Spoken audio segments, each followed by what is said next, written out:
leaving the comfort and safety of a large corporation and that paycheck to paycheck that comes, doesn't matter how successful you are, to something where you don't know when you're going to eat next, pretty damn defining.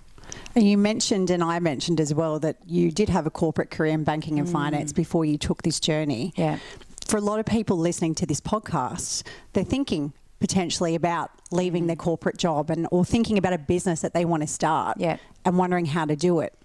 There's two ways of doing it. You either put the pickies in the bank and you be very diligent. You give yourself enough rope that you can quit your job and you can go boots in and you can give it a go, transitioning your passion into your profit.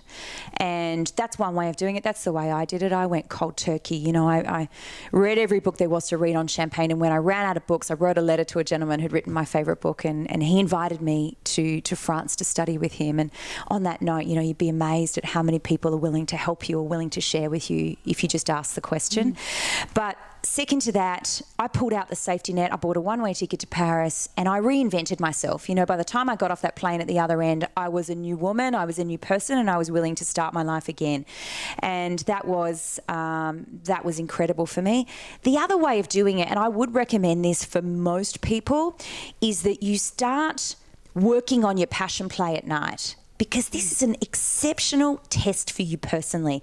If you can do an 8-hour workday in your profession and then come home when you're dog tired and your kids need feeding and your dog needs attention and everything else is going on, and you can go back down to your study after you've put the kids to bed and start working on your passion project, then you know that you can be an entrepreneur, because an entrepreneur is risky business. It's hard work.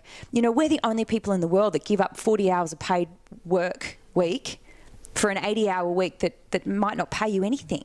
You know, no one else in the world in their right mind would do that, but you've got to be willing to put in the hard yards, and I think that's the greatest test. If you're willing to work late nights and work weekends while you're already putting in a 40-hour work week, you'll probably succeed in your own business.